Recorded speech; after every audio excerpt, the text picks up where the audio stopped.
Hello and welcome to another episode of In the Trench with Gang Green. I'm your host, Bubbs. Today we are here with another very special guest, Tyson from Let's Talk Jets Radio. Tyson, thanks for doing this. How you doing? Bro, thank you for having me, man. This is an honor. Listen, look at your setup over there. You're all like professional and nice and stuff. This is great. Yeah, appreciate it. Thanks for taking the time. Got a lot to get into today, obviously, with it being 4 weeks into the season, already getting into week 5 with a lot of optimism going into the Miami game, hoping the Jets don't destroy that optimism. But I kind of just wanted to start off with your thoughts on the season so far as a whole. 4 weeks in, 2-2 with a pivotal AFC East matchup this week, first one of the season. Coming out of the AFC North 2-2, even though it's been a wacky 4 games. Kind of what are your thoughts from what you've seen, both from, the 3 games of Flacco and then obviously most recently with Wilson getting the ball against Pittsburgh? Well, I mean, winning is the best deodorant, dude. Like this win against the Steelers kind of hides all the things we were worried about. Because if you think of it, they lose that Steelers game, we're upset, we're angry, we're going to question Salah, question Zach Wilson, and everybody, dude. And you win that game now, like, look, and we're all fired up, we're optimistic. Can we beat the Dolphins? Can we do all these things? Flacco, held the fort, got a crazy win against the Browns, which was, I said, winning's a great deodorant, dude. Because that Browns game was ugly. They should have lost that. Steelers game was getting ugly. They found a way to win it. But you know what? If you can survive and win ugly, it's winning. And now here you are. And there's a lot of positives coming out of that last game that we're all trying to embrace right now. And you hope they don't lay an egg. You hope you build off it, you grow. You have this young team that's starting to buy in and believe. And, they played 4 quarters. Salah's fourth quarter, his game management, time management was impressive. We were worried about that. So now it's like, okay, you have 4 games down, which is good, but you're only as good as your last performance. So Sunday's your next big test. If you fail that, we're going to be having a much different conversation next week. Yeah, you're spot on. I mean, like you mentioned, even the Cleveland week, when you win that game and then you lay the dud against Cincinnati, we're all questioning everything again because it's a week by week league. If you go, it's kind of, I look at it as, 17 mini seasons, you go 1-0 each season every week. I guess to kind of backtrack a little bit, what were your, obviously like you mentioned with the fourth quarter and stuff, management with Salah and even, Wilson stepping up big. What were your kind of big takeaways from that Pittsburgh game in terms of Zach Wilson and what you saw to him? Bumpy, second, third was good to start. Fourth finished strong. What were your thoughts from him in his first game coming off of the knee injury? Well, I didn't, to be honest with you, I didn't know what to expect because, he's going to be rusty. And then the offensive line was a mess. So you're like, is he going to be running for his life? How's he going to handle adversity? Is he going to have the speed of the game down? Is he going to have any kind of chemistry with his receivers? So you expect sloppy stuff. You did. And I think he did some really good things. Then he did some things they did last year, which was kind of concerning, where the short passing game was just rushed and he's throwing 100-mile-an-hour, 5-yard passes, which isn't good. Ball security, he fumbled the one pass, but then the one snap, but then he threw it out of bounds, which is good. And then, it's like the one thing, the most impressive thing is game on the line. This was your money quarter with, cards stacked against you. The kid played great football, man. Like, it's hard. Like, this isn't being biased. Like, he made some incredible throws, fourth down, third down, got to make a touchdown pass. You got to do all these things. He did it all, dude. And that's what you want, because this is how he's going to start earning the respect of his teammates. You can be named the captain. That's great. But if you don't win games in the fourth quarter, if you don't have comeback victories, if they can't buy into you, it's just a label on your chest, man. It means nothing. And it goes a long way to say, okay, my first game back, we were down on the road, hostile environment. He faced it, went toe-to-toe and said, you know what? I'm going to pull this game out. We're going to win this game. And he did it. That helps. But now it's like you have like some of the mistakes he made. We're going to say, you know what? First game back. Next week, try to eliminate some of those. Like, you got to show improvement and, start easing some of those out. But it's encouraging, man. Like, that fourth quarter really, really impressed me. Where I'm like, you know what? Maybe this kid has it finally. But he's got a lot to prove. And to our previous question, Sal's got a lot to prove too, man. Like, this coaching staff does. Like, you're only as good as your last performance because we don't have a resume for these guys. It's not like they've won 10 games every year for 5 years or things like that. No, they haven't won anything. So they've got to establish they have a winning culture, a winning organization, a winning program. Like, are the schemes actually, can these schemes actually win 10 games in the NFL? So it's encouraging, but they got a long way to go. Yeah, I totally agree. And your point to the C on the chest, I mean, just sitting here thinking of, all these years with the Jets. I mean, Sam Darnold, he had the C on his chest and he wasn't, part of it was obviously coaching, all that stuff. Don't really want to go down that road. But, you made a great point there with Wilson and Salah, and we can get into the coaching too. kind of piggyback off of solid, and we can get back into a little bit, with the positions and stuff, offensively, defensively. You mentioned Salah. Coordinators, Michael Floor, Ulbrich. Ulbrich's obviously been getting a lot of, rightfully so, heat from the fan base, although I thought the defense played pretty well last week against Pittsburgh, stopping Najee Harris. But kind of, I guess we could start with Michael Floor, and then we can go into Ulbrich too. What have your thoughts on LaFleur so far? There's been moments where the run game hasn't fully been established. It's just maybe not as much rhythm now with Wilson back. Maybe you can, each week, hopefully that progresses. Kind of what are your thoughts from Mike LaFleur so far and what he's done? I like what he did last year because he was doing things with smoke and mirrors last year because there were so many injuries, the quarterback's banged up, all these different things. Mm-hmm. This year, it's like, dude, with uncertainty at the offensive line, man, it's tough, dude. Like, you don't know what you're going to get out of them. But with that being said, I don't understand some of the schemes. Like, I just think the safety valve options and the quick read options for Zach Wilson should always be there. And that's usually the tight end. Like, at the times they don't feature the tight ends, quick pass, bubble screens, quick passes to the running backs. Like, other teams, it looks like they're easy reads for the quarterback. Like, their bailout throw is easy. With Zach, it doesn't seem like that. It seems like he has to search for that valve. But it seems like it'd be simplified a little bit. It's almost like they had just too much on his plate at times. That was definitely the case last year where they just overwhelmed him with all kinds of stuff. And you saw the same thing with Flacco. Flacco had problems with it too. So I think sometimes the floor gets too cute. The end arounds, the Berrios, you're kind of starting to figure out what they are. You kind of know what they are. And the thing is, he's a lot more creative than the other guys we've had. So that's, we're impressed by that because we had lousy offensive coaches for how many years? So LaFleur is new age football, which is great. Does it always make sense to me? It doesn't. But right now they have so many weapons. It's a matter of getting them all involved. Like, I don't understand how they use Elijah Moore sometimes, and then sometimes they force, it seems like they force plays to certain players that just don't make sense. But again, the other problem you have is they don't play a lot in the preseason. So you got to work out all your kinks and all your things during the regular season because the starters aren't playing in the preseason. Like, you're getting your joint practices, and that's really it, dude. And then if Zach's not playing in them, like, he missed all those. So you're kind of like figuring it out as you go along, which is tough to do. Yeah, you're spot on. And then, like you mentioned with the offense line too, AVT, at left tackle last week was an unexpected kind of wild, turn there. And, the preseason and, even with Wilson, missing time, not fully getting, missing a lot of the training camp, missing the joint practices. I do agree with you at times, sometimes he's too cute. Like, you get a big first down and then, he'll do like another end around to Berrios or something like that. And then you lose 5 yards. And now instead of a first down and 10, continuing that momentum, you find yourself second down and 15. And now you got to make a play or else it's third down and long. And that could just completely set a drive back and really change things over the course of a game. So I guess we could stick with the offense here. Then we can get into Ulbrich and the defense. Corey Davis last week, I guess we could go receivers, running backs, O-line, all that good stuff. Corey Davis last week was big. Probably I would say his best game as a Jet in terms of clutch plays. Do you think is that something that we're going to see more of this year, or is that kind of just a one-game occurrence? Also, thoughts on Elijah Moore and obviously Garrett Wilson, who wasn't a major factor last week, but has shown just so much toughness, making some really big catches over the course of this season so far. Thoughts on the receiving core, Corey Davis and, Elijah Moore and those pieces? Well, if you remember, Corey Davis had a lot of chemistry with Zach Wilson last year. Yep. So, with Zach Wilson missing all the preseason, you're going to go to all reliable, and that's Corey Davis because they've already had that rapport. So I'm glad. Like, last year, he was ridiculously inconsistent, drove us all crazy. Yep. This year, he did the same thing, falling down, dropping passes, but game on the line, he can clutch. So hopefully they can continue to do that. Elijah Moore, sometimes I don't understand how they're using him, man. I just don't. Having him on the outside, like, give him the ball in space, put him in the slot, let him run, find ways to get him involved.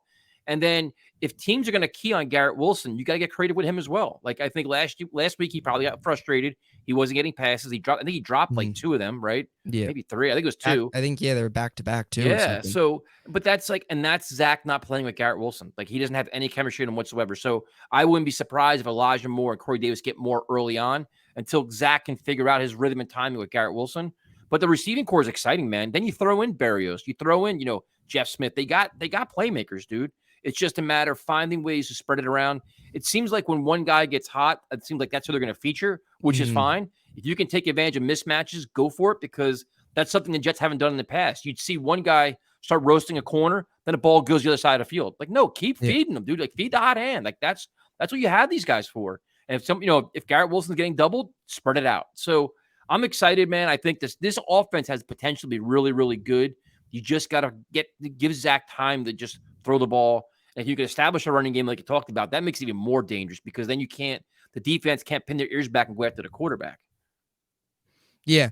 Yep. I mean, you're right on there. I mean, and even that play last week where Wilson kind of seemed like he forced the ball a little bit to Jeff Smith. And then, I believe it was Garrett Wilson who was wide open. Yeah. Other side of the field, which is tough. You would like to see it spread out a little bit more.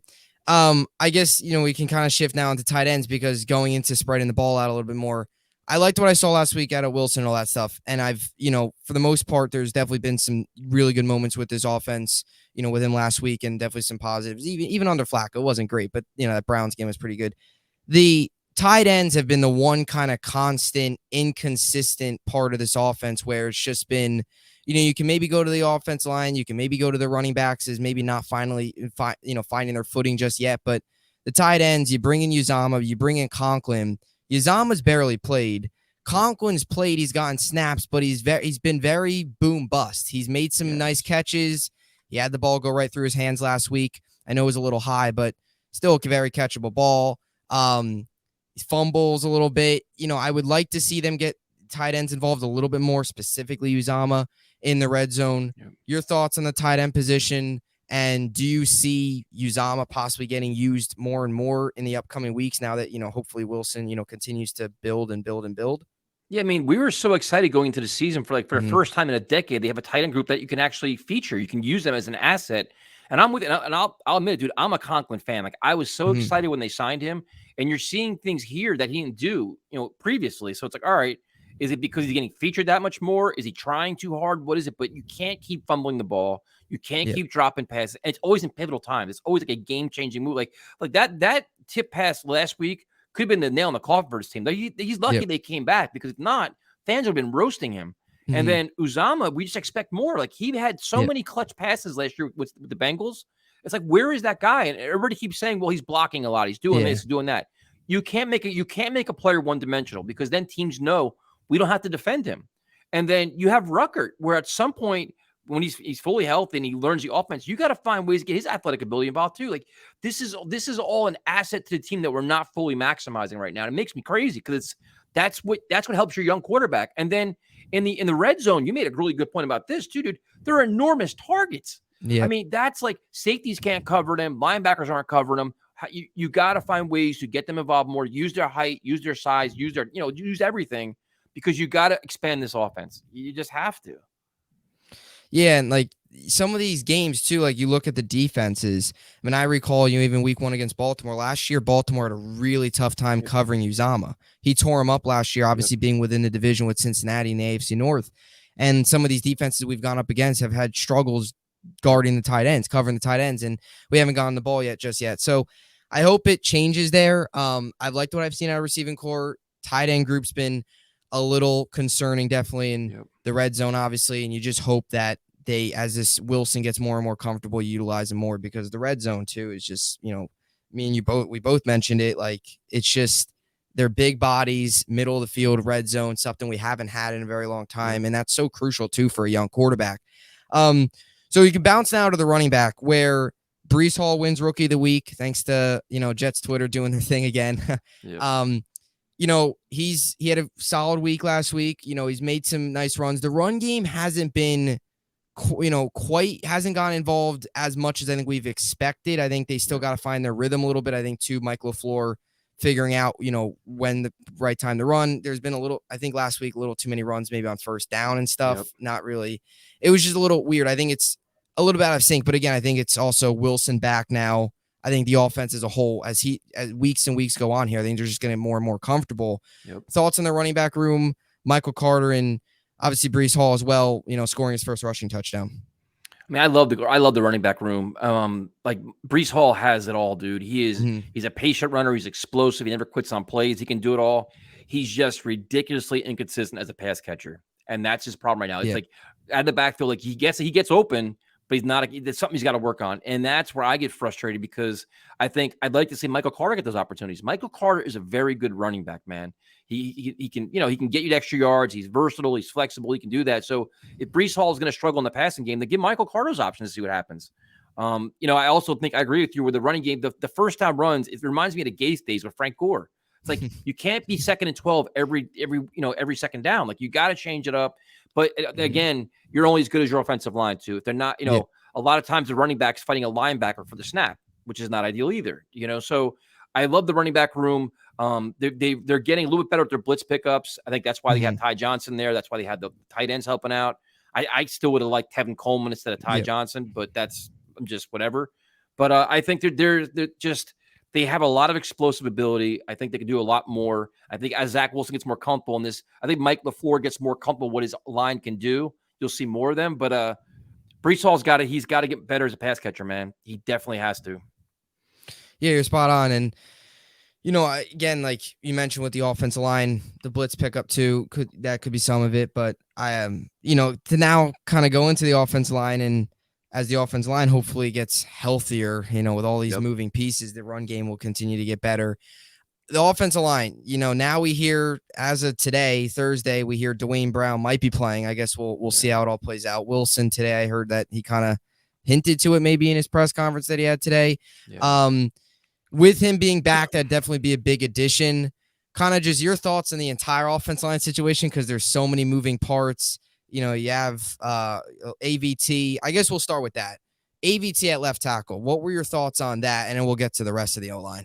I was completely shocked, man. I was completely shocked. And when you do a game preview, you're like, Connor McDermott's not going to last left tackle. I'm like, I don't know how they're gonna even save that guy. And you're like, I don't know how Jets are going to win with that kind of offensive line. AVT goes over there and plays great. Like all things considered, for what he did, he played phenomenal. And now it's to the point where I understand why the Jets signed Dwayne Brown. I know what he brings to the table, but I'm like, as of today, the Jets do not have a long-term answer at left tackle. George Fant, before he got hurt, was not playing well. Mekhi Becton, like it or not, cannot be trusted to come back and be a starting left tackle. If you have AVT who could actually do it and play well, why are we moving him back? You know what? Maybe keep him there. Like you may have hit just lightning in a bottle here or something. You might be like, oh, you know what? Oh, we got something here. Like, you know what I'm saying? Because what is Dwayne Brown? He's a Band-Aid. You say he plays the rest of your play. Say he plays 4 weeks, gets hurt again. Okay, now we're going to reshuffle it again. At some point, you want continuity, and I'm not so sure AVT should be moved back, dude. I just don't. I'm not really sure, because what if he becomes your long-term answer? Great athlete, stays healthy, right mindset, physical guy, and it's only getting better. He's young. Like, if you want to put him there, now's the time to do it. He's super young. So I'm not sure, man. This reshuffling, my biggest fear is say Dwayne Brown comes back, then what happens when George Fant comes back? Is George Fant's going to the right end? Then you're going to keep moving. I don't want a new rotation every 2 weeks, man. At some point, establish who you want, where you want, and stick to it. And that's it. Yeah, and like you mentioned with George Fant too, he's going, contract year as well. So if he's just moving back and forth, and he kind of expressed some of his frustrations too with the media. Do you blame him? It's hard just to left, right. It's like he's got to go into Sal's office every week and ask him where he's playing. And that's not a bad thing to have that flexibility. But if you're changing, like you mentioned, you nailed it right on the head, every 2 weeks is just not going to work. You need to have a consistent guys out there. It's been good. I thought Lincoln Tomlinson's been pretty solid. He had a rough week 1. I thought he's been much better recently. McGovern's been McGovern. I mean, at the center spot. I guess, so do you think Dwayne Brown's gonna, if you had to predict right now, do you think Dwayne Brown's gonna be in there this week? Man, I don't know. I think I'd be shocked if he plays Sunday. I mean, I don't know. You never know. This team is so bad with the way they handle injuries. They're constantly lying. They come off incompetent at times. I mean, I guess if he's ready to play, you throw him in there and you move AVT back. I don't. Man, I'm just looking for answers, long-term answers. And this whole Dwayne Brown thing is, I know they gave him a lot of money, so you want to play him because you don't want to look stupid. But what's the best thing for the team? That's a question I don't have the answer for. It's going to be interesting, man. It's because you just don't know what the Jets at this point. Yeah, and you mentioned too with Dwayne Brown. Also to add on to that, his shoulder, he was saying that he could have had surgery. Yep. So you don't fully know either how healthy he's going to be if he re-injures it. So you just have to hope if he does come back, he stays healthy, the offensive line finds a little bit of, finds the guys that they can roll with for a couple of weeks, and we'll see how it plays out. I think the biggest thing is just protecting Wilson, and Wilson last week did a very good job of rolling out of the pocket a little bit. Definitely his mobility was definitely noticed other than Flacco. So now we shift to the defense and back to the coordinator here. We'll start with Olbrich. It's been a really rough 3 weeks. Even though that Baltimore week 1, they played well, but they let up the 2 big plays, which really hurt. It's been kind of a wacky season for him. Not what we expected. Last week was better. Your thoughts on Olbrich? Was last week maybe the start of a stretch of good games for this team against some, the Dolphins, Packers, Broncos, some tough road environments as well coming up? Well, I mean, who is the big time quarterback they've beaten so far? Yeah, you make a good point. But that's Trubisky, it's like, and Brissett. I mean, that's it. Like, yeah, but I mean, like that's it, dude. Like it's like last week was encouraging, but you haven't played Josh Allen yet. You haven't played Aaron Rodgers yet. You have not played the top 10 quarterbacks in the NFL. So he's getting a chance to establish his scheme and figure out what these guys are. Because once it gets the competition gets better, we're going to see what they really are. I don't have any faith in them. I think the defensive line rotation is a joke. I hate the way they handle, pivotal moments in the game. Doesn't really make any sense. I don't understand how they play certain players. Like, I just don't. Things don't make sense to me, man. I don't think that players are held accountable either, which bothers me. So last week, everybody's feeling great because they have, Joyner has a game of his life, and they, they have the sacks, and Lawson's doing good things. They also have the dumb penalties, again, but. It's really the jury's going to be out when they play, like Sunday, when they play the Dolphins. Yep. And again, they're getting lucky because now they're playing Bridgewater instead of Tua, who Tua is playing great. So it's like, I want to see how they play with game on the line, big time competition. How does this defense perform? And I'll never understand when it's, you're coming out of a timeout, 3rd and long, they stick to the friggin' rotation. Like when you're coming off a timeout, dude, shuffle them out, put your best line in, because it's especially on 3rd down. Like, what are we doing? I don't trust him at all. I think he's got a lot to prove. And this is the one area where I have concerns with Saleh too, where it's like, if you see your defense doing really stupid things, as a head coach, you get involved. Like I'm an old fan, dude. Like I go back to Parcells, where Parcells would listen to both sides of the ball, listen to the offense and the defense. And if he saw something he didn't like, or here's like, he changes the play. Like, you know what? You're not doing that. I'm doing this. Like, I want a coach that says, you know what? I'm going to lose the way if I'm going to lose, I'm losing with my play call, my mindset. Not have a scapegoat. Well, that's the scheme that we have. No, if it's not working, you're going to change it. Like, you hold everybody accountable, including yourself. So this defense, they showed signs of life, but I want to see them play very good teams and see how they are. I do. I don't, and I'm not so sure I believe in Olbrich at all.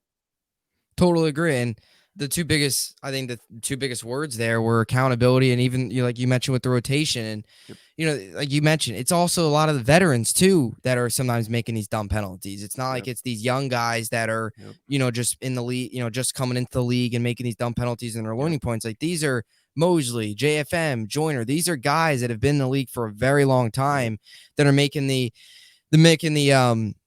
dumb mistakes. And I would like to see Saleh, be on the sideline, leaning a little bit into them. Maybe he's doing it behind the scenes. Dude, that's the thing, though, because the run defense is just, it's man versus man, dude. It's who wants it more. Who's going to shed the block? Or are you going to get after it? That's it. It's who's more physical, who's more aggressive, who gets after it. And far too often, they're not doing that. They're arm tackling, they're getting blown off the ball. It's like, then that's where you want to see Saleh, like, leave the sideline, go to the bench, and be like play better. Like, I want to see him get, like, it's fun to see Saleh when, last week when he's all fired up with McGovern because they won the game. I want to see that emotion on the sideline when your team's not playing well, when your defense is getting their ass kicked by an average offense or making really, like, just not quality football. Like, we know when a team's like going all out and they're playing great, or they're mailing it in, like the first quarter is a disaster. That's when Saleh should be in their face, or Olbrich or somebody say, okay, listen, this is not acceptable. Like, this, you either play better or you're getting benched, or we're making a change. Yeah, I totally agree. I mean, you see all these ton of other coaches in football. I mean, I keep going back to the point with Dable when he was leaning into Daniel Jones. Accountability is a big thing. What do you say? Belichick does it. Yep. Belichick. Yep. All the time. And he's had major success in this league as well. And then back to the rotation too, just to add on to that, like, you hear Olbrich's comments too with the saying, Quinnen's gas sometimes on the sideline, which is not good. But if Quinnen's in a contract here. I'm sure he wants to be out there in as many big spots as he can because he wants to prove himself. So I don't think it's so much he's gassed. I just think they're so stuck on the rotation, like you mentioned. Again, defense is my biggest concern. A lot of Jet fans' biggest concern, especially with Wilson going back and their positives on the offense. The defense is the biggest concern now. And we finally seem like we got our kicker and Greg the leg. Yeah. I guess we can go now. Defensive line rotation. We, kind of already touched upon it. What are your thoughts specifically to get, Quincy Williams has been good. JFM's been all right. Carl Lawson's been the big one. He had the dumb penalty last week. He played pretty well, though, outside of that dumb penalty. Do you think that's a start for him? Because the first, kind of 3 weeks, he was not getting as nearly as much pressure as we expected him to be. What are your thoughts on Carl Lawson so far? I'm a Carl Lawson fan, dude, but I think he's had a couple big fourth quarter moments where it's like game on the line. He's getting he's generating a lot of pressure from the outside. I think he's doing what he's being asked of. He's also coming back from injury and just getting back into like that NFL game shape where you're getting used to the speed of the game, the physicality. I think you'll probably see more from him as the line goes on. But this is a very high priced line, man. They're making a lot of money up there. Lawson, John Franklin Myers, Sheldon Rankins, Quincy Williams. I mean, there's money there. So I think, Quinn's having a very good year. I think he's doing a lot of really good things. Hopefully he does more. He could probably reach a Pro Bowl status if he keeps doing the right thing. The guys around them, it's just like John, like everybody always praises John Franklin Myers for so many things, but it never really stands out. Like it just doesn't like for the money I guess to me I always account for the money. Like you're paying him how much and what are you getting in return? And did they overspend? And it kind of feels like they did, so then you see, but you see the hustle from other guys. Like I think Jacob Martin's been a complete disappointment. The handling of Bryce Huff makes no sense whatsoever. We've been begging for 3 weeks to get him in the game. He finally played last week, a few snaps, and contributed. Like he made a major impact. So it's like, okay, then you'd have to stop being so reliant on your veteran, so stubborn and arrogant on your scheme, and say, you know what, Bryce Huff has to be on this team. He has to be active on game day. I know, and like Jermaine Johnson's doing good things. Michael Clemens is out there, but like it's nice to have a feel-good story. But I want playmakers, man. It's just I think the line's going to do more. I think I'm more concerned with what's behind them than I do with them. But again, when you play better offenses, when you have your Josh Allens, when you have these other top-level offenses, how's this line going to play? Will they man up and be more physical? It's like this week. It's like week by week, you want to see them start dominating because if you can't dominate, because they don't like. I mean, the one play last week, they rushed 3 and got to the quarterback, which was impressive. Because Sal doesn't like to blitz. So if he's going to stick to that, when you play these better offenses and better offensive lines, let's see how they match up. Yeah, you're spot on. And back to, even Bryce Huff, I mean, I think he contributed more in, 9 snaps than Jacob Martin has all year. Yeah. I also think that, finally being active, energy from him, wanted to go out and prove himself. Do you think Bryce Huff is going to continue to be active, or do you think that's just a 1 week occurrence? What do you think? But like, if Sal is all about you got to earn your playing time, earn your reps, do this, do that. Like this is the way Bryce Huff played in practice. This is the way he played in the preseason, and that's why I found it so strange in the preseason games. He was playing in the fourth quarter. I'm like, why is this guy still in the game? And he was still dominating and still doing explosive stuff. Like that rush off the edge is crucial because if you do that, it's going to allow Quincy Williams and whoever else in the middle to collapse the pocket and get to the quarterback. So to not use him is just mismanagement of your thing. And now the new thing is, well, he doesn't go good against the run. How do you know? You didn't play him for 3 weeks. Like, give the guy a chance because we already know we've seen the other guys that can't do it. Yes, you're spot on. I mean, totally agree. Defense line, definitely has got to be better. There's definitely been some nice pieces and, like you mentioned with Bryce Huff, but overall as a whole, you'd like to see more production. Now you go to the linebackers, which, Quincy Williams going down was tough because I really was, I liked the way he played in that Cincinnati game. I thought he, made some big hits and he's always kind of seemed like he was that kind of like bolt of energy, as a linebacker. He'd miss tackles, but when he hits, like he's gonna hit hard. What are your thoughts on linebacker core? Mosley, I've loved what I've seen out of Quan in terms of just he's another just hard hitting guy that brings a ton of energy, which is what we expected, and he's done what we've expected so far. Thoughts on the linebackers, Mosley, and even Marcel Harris going out there this week with Quincy going out. I mean, Quincy Williams is also their fastest linebacker too. Yep. So that they miss his speed because the Jets linebackers can't cover tight ends. They can't cover running backs. They just can't. They're too slow.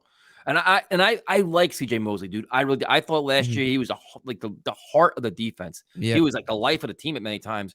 And now it's either he's dealing with an injury or he's lost a step or something's wrong. He just seems like he doesn't have the same burst that he had last year. He's not as tenacious. They're arm tackling a lot. They're getting it blown off the ball. It's just, I don't know if they're just too slow. They're not physical enough. I don't know what it is. They just seem like they're lacking.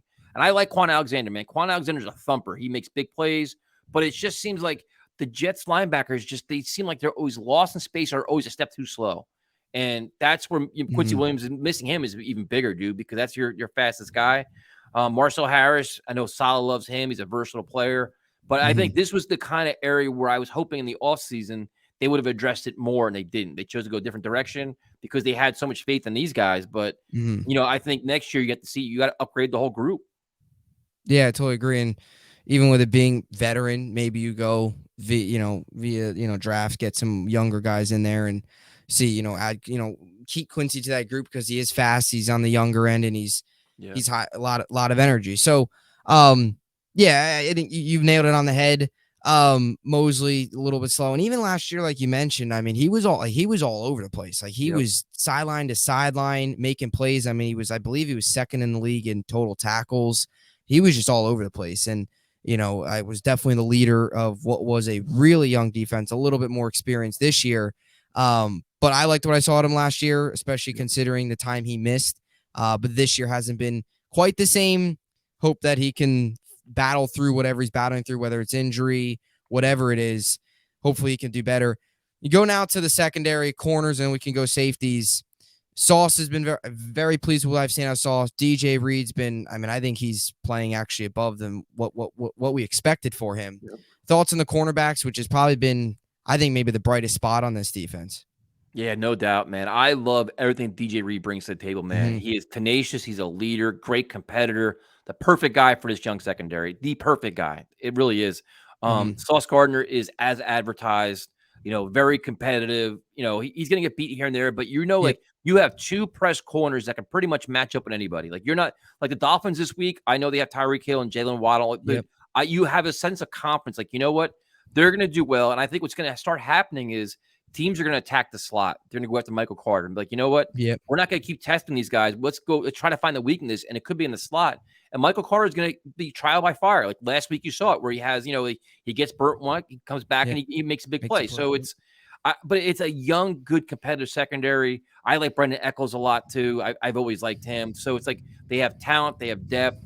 And this is where you kind of, if you have these kind of guys, you can get more aggressive on defense. If you wanted to blitz a little bit, you could because you have faith in going, man to man. But this is solid. Like first and second down, they go zone. Third down, they go press. But you can be more creative than that. That's something that it's like almost like that stubbornness that hopefully as the season plays out, he changes that a little bit, and I'm curious to see too, like they move Sauce Gardner around a little bit where he can follow somebody, like they'll move him around. I'm curious to see how they do that when they play better offenses. Will they actually say, you know what, Sauce Gardner, you're going to follow Tyreek Hill wherever he goes? Will they do that kind of stuff? Or that's what I'm most interested to see what they do.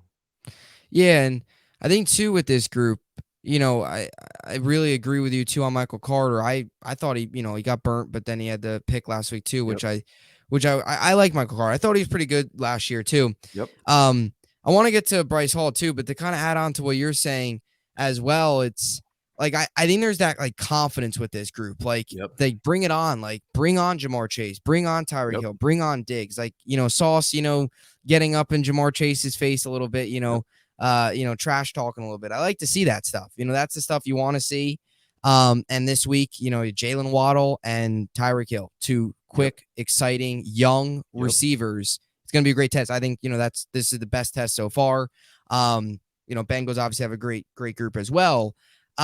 It's crazy to think. It just shows you how much improved, how Bryce Hall is just not a factor right now. Yeah.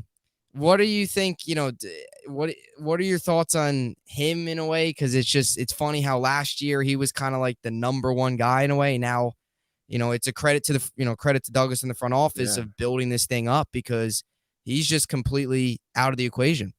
Yeah, the other thing too that we really talk about is like, this Jets secondary is also getting tested by their own receivers. Like they're day in and day out, they're going against Elijah Moore, Garrett Wilson, Corey Davis, which is good too. That's the whole iron sharpens iron thing. But you're getting good competition week in and week out in practice. That helps. Bryce Hall is surprising, dude. Like I felt comfortable with him as a starting corner.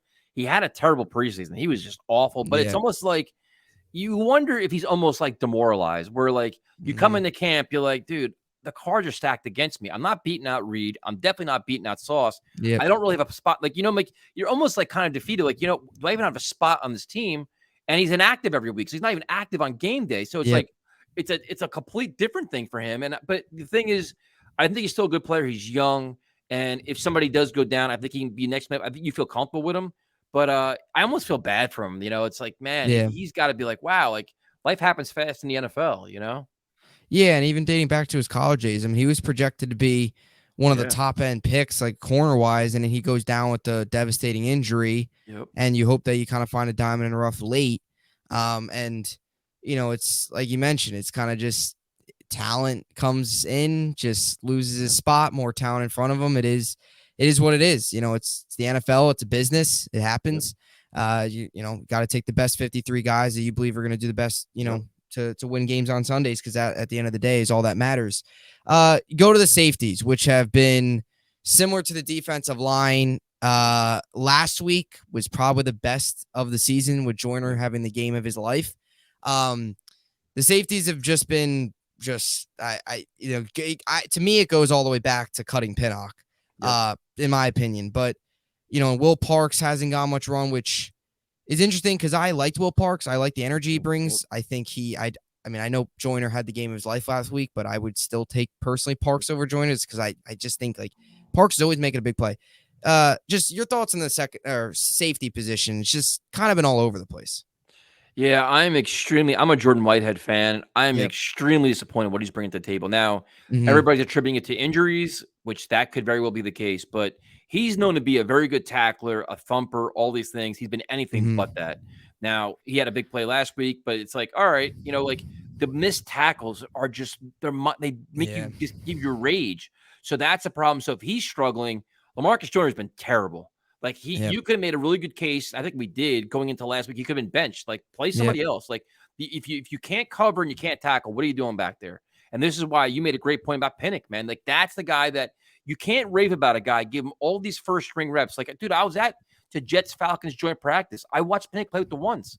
You go from playing with the ones, not being on the team at all, is ridiculous. And he's a great athlete, and he's young, and he's learning. LaMarcus Joyner is not going to be here next year. So that's like you kind of mold your future. I thought Pinnock was that. So you watch these guys struggle, and then Ashton Davis is not a good player. He plays sparingly. He's a special teams guy. Tony Adams isn't the guy. Like, so then what are you doing at safety? It's been a mess. And they're lucky they're only playing these teams now. Do you have any confidence in these guys covering us like the Bills or anybody else? No. So I'm disappointed. I think they have a lot of work to do. And I'm hoping Jordan Whitehead plays a lot better, man, because he could be like, if you have your two press corners and you have an enforcer in the back like Whitehead should be, that makes your defense a lot more dangerous. If he's going to be a timid tackler and late to plays and arm tackling and all this other stuff, it's a huge hole in your defense. Yeah, I totally agree. You nailed it right on the head with the missed tackles, and we brought him in for being that big, like you said, thumper of a tackler, kind of a guy like a Quan Alexander, but as a safety, a big hitter, guy that's going to bring energy. And another dude too that came from a winning culture, was in Tampa, Super Bowl, all that stuff. Haven't seen that just yet. So you just hopefully it could, I don't know. I don't trust Joyner. I have more optimism that Whitehead's going to get better. I just think Joyner's it's his days behind him. His days of, playing good quality football are behind him. I think Whitehead just might be off to a rough start. I have more belief in Whitehead than I do Joyner. I guess that kind of also adds on, like, could you see any possible, I know this is, it's only week 5. I don't want to rush the season, but could you see them maybe making a trade or something if they're in a race and they're going to be playing meaningful games down a stretch and their safety position is still an issue? Could you see them maybe trading for somebody for a position right now? It's just so sparse. I wouldn't be opposed to trying to upgrade a position, man. I mean, depending who you're trading for, what you're getting, what you're giving. But I mean, like Joe Douglas's job is to be constantly looking to upgrade your team. You have a young roster, man. You got to find answers. If you find a long-term answer, even better, because we know Joyner's not it. There's no way he's it. So, this was kind of I was shocked because I thought Pinnock was going to be the guy. I thought that was going to be like the guy in waiting that's going to play and fill in. And that's kind of, you work these other guys in. You mentioned Will Parks. They had a lot of young guys back there. So, I wouldn't be surprised, dude. They got to figure something out. They do. And maybe Joyner goes on a run here and plays good for the next 3 or 4 games. Who knows? But, it's like if you have these guys, we know Ashton Davis isn't going to be a player. Like, we know this. Definitely. So, you have guys that are just guys. Like, like special teams is great. But if Joyner goes down or something else, or let's say Whitey goes down, what are we going to do? Yeah.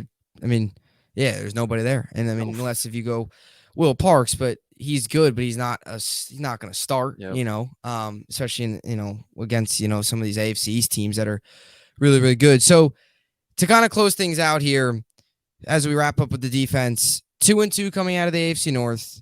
Mm-hmm. They were 2 wins that very easily could have went the other way, but a win's a win. You take them. Yep. And you find yourself 500, which is kind of what we saw coming out of the AFC North. Yep. Your optimism going into this week for Miami, my optimism is very high right now. I'm pumped up for, can't wait for Sunday at 1:00. At home, hopefully a big environment. I guess I'll start with this. Your optimism of a win, kind of your prediction. What do the Jets need to do to beat Miami this week and get above 500? This is a statement game, man. This is probably the biggest game for Saleh that he's had since he's been here. This is it, man. This is your at-home AFC East rival against a team that you should be able to compete with. You should be able to. I don't care about injuries. I don't care about nothing else. You're going to tell me all gas, no break. You show it on Sunday because the crowd's going to be ready. Everybody's ready. Like, Jet fans are excited. It's going to be a great environment. Don't come out flat. Don't come out slow. Be ready to go and show us what you're really made of and find a way to win the football game. That's it. This is like the cynical Jet fan in you is like, you know what? We know what's going to happen here. We've seen this before. We get our hopes up, right? You get your hopes up. They slap us in the face and we lose like 30-10. Or is this team for real? And these young players, they bought in and they're going to find a way to compete. And that's what I'm hoping for. Like, I'm optimistic, man. I'm fired up. I can't wait. I think it's because I have faith in Zach Wilson. I have faith in young playmakers. I think they're finally getting it. But they have to prove it. Like there is no track record. They don't have a track record of winning anywhere. So it could be blind faith. I don't know. But they just have to come out fast. The last thing you want to see is you turn around at 7-0. They're losing their first quarter. They're making mistakes, dumb penalties. Offense is going 3 and out. Like, they have to be different. Like, change everything and say, you know what? We're not your same old Jets. Here we come. Like, you're going to get our best effort for 60 minutes. They lose 31-28 in a nail biter. Okay. But you've got to see a top level, very, very competitive effort on Sunday. Anything less than that is completely unacceptable. Yeah, I totally agree. And, we've all kind of, I guess, rallied around in a way the mantra a little bit of being road warriors. That's great. But you got to win games in your home building. Yes, sir. And I guess my other question here too is, you were at week 1 against Baltimore. The crowds have not been what we hoped. I don't know if I think Jet fans just want to see a winner, and then you build a winner, you're gonna get people are gonna show up. Yep. Period. That's just how it is. Do you expect a big crowd this weekend? Biggest of the season so far. I think. It can't be hard to top. I think this week too. Like, this was a legitimate win. This wasn't a miracle. Yep. A minute and a half. Your young quarterback's back. Like, I just hope that stadium's roaring when he runs out of the tunnel. Do you see that? Do you see that being the case this week? I think Zach coming back does a lot for this team. Zach coming back and them winning, and then it's a rival game. There'll be a lot of Dolphin fans there, but if there's a game that people are, and it's gonna be 70 degrees and sunny.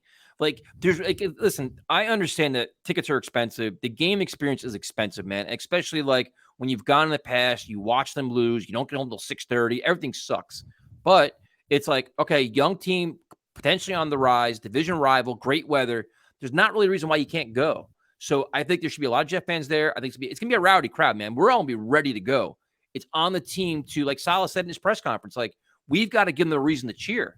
We can't come out flat. You can't come up giving up points. You can't, you've got to just come out and have this, embrace the moment and capitalize on it. I think the crowd's gonna be like Jet fans, dude. You could have it's what 75,000 capacity. You could have 50,000 Jet fans there, and that place will be loud and just crazy.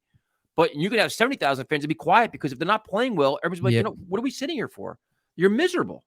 So it's gonna be. I think the stadium's gonna be awesome, dude. Like it's everybody's ready. Just it's on the team now.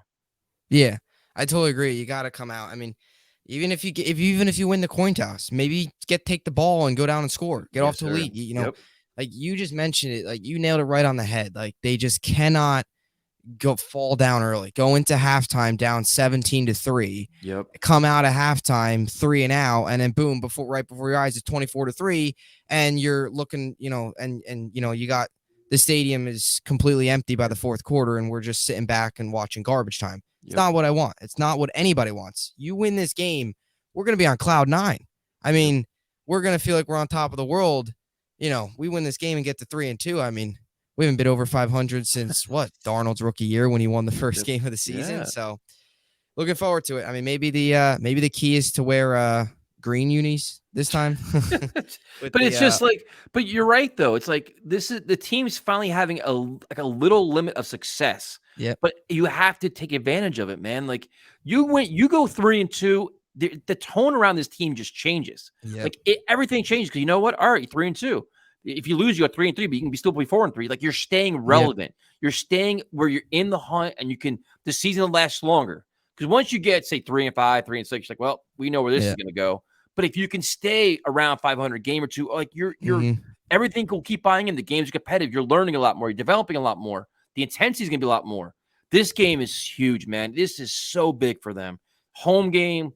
We don't win home games. We never win AFC East games, a rival game against a team with their backup quarterback. Got to win it, man. You have, before I say, I like Teddy Bridgewater. I think he's a very, very good quarterback. You still got to beat him. You have to. Yeah. 4 words. Play meaningful games in December, or if that is 4 words, right? And that is done by, like you mentioned, staying around 500. And I don't want to get too ahead of myself, but you win this week. You're 3-2. You do have 2 very tough road games, but Green Bay seems to be finding himself. That's going to be tough. Yep. But Broncos, their offense looks lost with Nathaniel Hackett, Russell Wilson. He might just be running out of gas, it seems a little bit. You 3-3, 4-3, all right. Then you come back home, you look even further down. Don't want to, again, too ahead of myself, but then you have 2 big games against the Bills and the Patriots and all that stuff. Like, this is just such a big game. Like, earlier in the year, you have 2 road games coming up. They're both going to be in tough environments.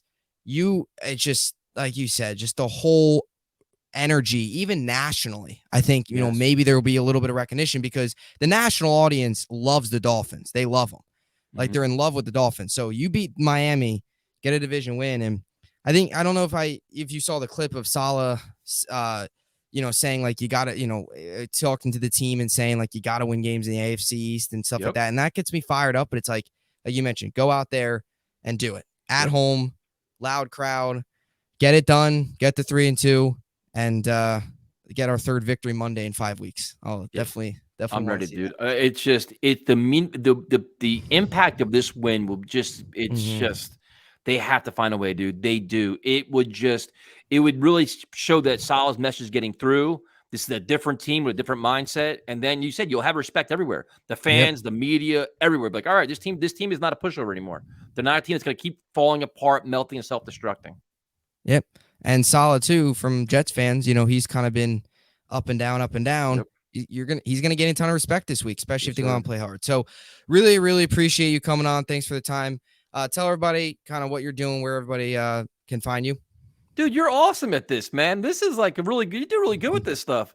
Thank you. Just Let's Talk Jets Radio. We're on YouTube and we have fun, man. We stream when we don't go to games on Sundays. We're live Monday night, 8:00, Tuesday night, 8:00. We make all kinds of videos and stuff. And it's just, we're fans, man. We just talk football like we're doing right now. We're not experts. We don't give you all kinds of crazy stats and film study. If we do a film study, it's not about football. So we just have fun, dude. And you're a part of it. You come on. We always enjoy having you on. And it's just fun, man. It's all about fun talking football because life is crazy. We need a good escape. And hopefully the Jets winning will help us even more. Yep. Yeah, I love coming on. You guys have a really great following and great community. It was great meeting you guys at the scrimmage back in August. So Really appreciate you doing this. You're going to the game Sunday, right? Yeah, I can't wait, man. I'm ready to tailgate now. Yeah, I'm ready for it. It's only Thursday, got a couple more days to go. Saturday's gonna be a long one. It is. But anyway, that will do it. Thanks so much again for coming on. No problem. That will do it for another episode of In the Trench with Gangrene. As always, hope you enjoyed it, and thanks for listening.